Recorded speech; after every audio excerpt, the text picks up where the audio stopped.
Hello, boys and girls. Earlier today in school, we read the first chapter of Charlotte's Web. And right now, I'm going to read to you the second chapter of Charlotte's Web, which is entitled Wilbur, as you see up here. After I'm done reading the chapter, you're going to fill out a page just like we did for the first chapter in school, but it's going to have some vocabulary words and then 3 questions about the chapter. Don't worry about the page right now. Right now, I just want you to listen and follow along in your Charlotte's Web book. Okay, so turn in your book to page 8, and you'll see the 2 lines with a period after it and Wilbur. Remember, chapters are in Roman numerals, so those 2 lines means 2. Okay, so I'm going to start reading and you follow along. Fern loved Wilbur more than anything. She loved to stroke him, to feed him, and to put him to bed. Every morning, as soon as she got up, she warmed his milk, tied his bib on, and held the bottle for him. Every afternoon, when the school bus stopped in front of her house, she jumped out and ran to the kitchen to fix another bottle for him. She fed him again at supper time, and again just before going to bed. Mrs. Arable gave him a feeding around noontime each day when Fern was away in school. Wilbur loved his milk, and he was never happier than when Fern was warming up his bottle. He would stand and gaze up at her with adoring eyes. For the first few days of his life, Wilbur was allowed to live in a box near the stove in the kitchen. Then when Mrs. Arable complained, he was moved to a bigger box in the woodshed. At 2 weeks of age, he was moved outdoors. It was apple blossom time, and the days were getting warmer. Mrs. Arable fixed a small yard, specially for Wilbur, under an apple tree, and gave him a large wooden box full of straw, with a doorway cut in it so he could walk in and out as he pleased. "Won't he be cold at night?" asked Fern. "No," said her father. "You watch and see what he does." Carrying a bottle of milk, Fern sat down under the apple tree inside the yard. Wilbur ran to her, and she held the bottle for him while he sucked. When he had finished the last drop, he grunted and walked sleepily into the box. Fern peered through the door. Wilbur was poking the straw with his snout. In a short time, he had dug a tunnel in the straw. He crawled into the tunnel and disappeared from sight, completely covered in straw. Fern was enchanted. Okay, so we're going to just stop here for a second, and we're going to just look up here where it says, where Fern asks her father, "Won't he be cold at night?" And you watch and see what he does. So just right now, think to yourself, what did he do when he was cold at night? And you can see from the words that hear from the words I read to you, he covered himself in straw to keep warm. So that's how he kept warm when it got cold at night. Okay.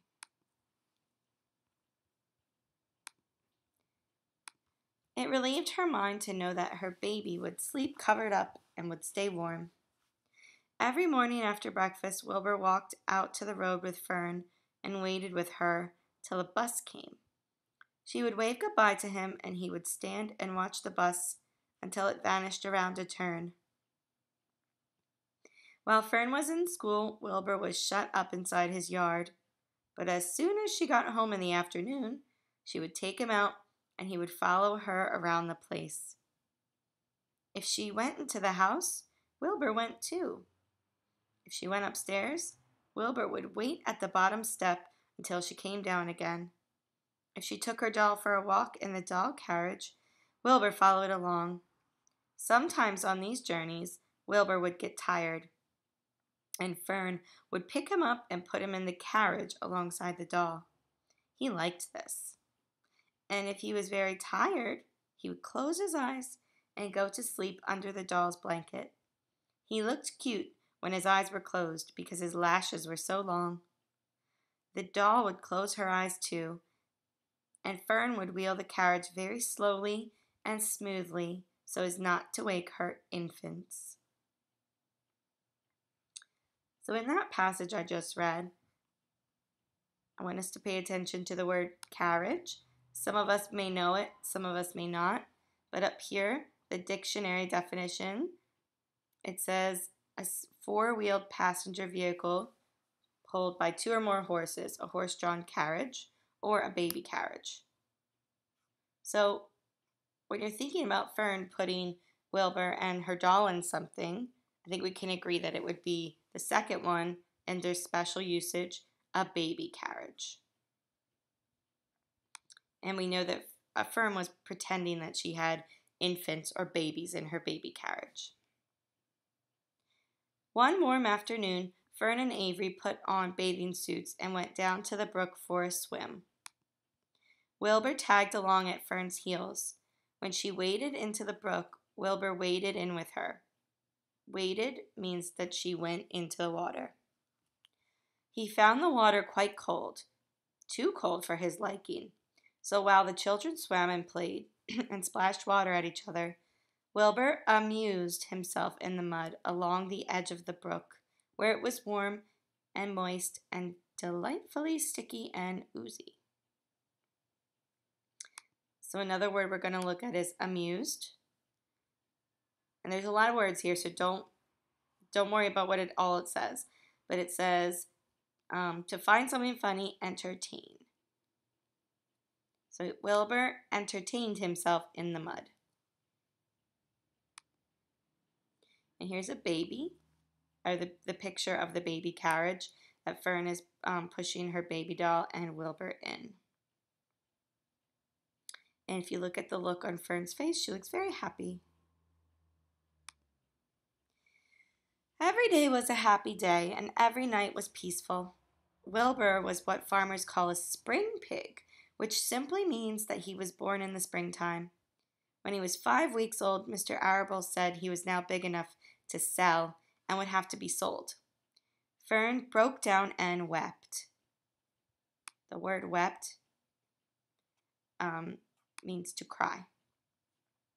But her father was firm about it. Wilbur's appetite had increased. He was beginning to eat scraps of food in addition to milk. Mr. Arable was not willing to provide for him any longer. He had already sold Wilbur's 10 brothers and sisters. "He's got to go, Fern," he said. "You have had your fun raising a baby pig, but Wilbur is not a baby any longer, and he has got to be sold." "Call up the Zuckermans," suggested Mrs. Arable to Fern. "Your Uncle Homer sometimes raises a pig, and if Wilbur goes to live there, you can walk down the road and visit him as often as you like." "How much money should I ask for him?" Fern wanted to know. "Well," said her father, "he's a runt. Tell your Uncle Homer you've got a pig you'll sell for $6 and see what he says." It was soon arranged. Fern phoned and got her Aunt Edith, and her Aunt Edith hollered for Uncle Homer. And Uncle Homer came in from the barn and talked to Fern. When he heard the price was only $6, he said he would buy the pig. The next day, Wilbur was taken from his home under the apple tree and went to live in a manure pile in the cellar of the Zuckerman's barn. So that is chapter 2, entitled Wilbur. And now, in your packet that I gave you, which is in the red folder, you're going to take it out. You're going to turn to the page that says Charlotte's Web, chapter 2, Wilbur. And this is what it looks like.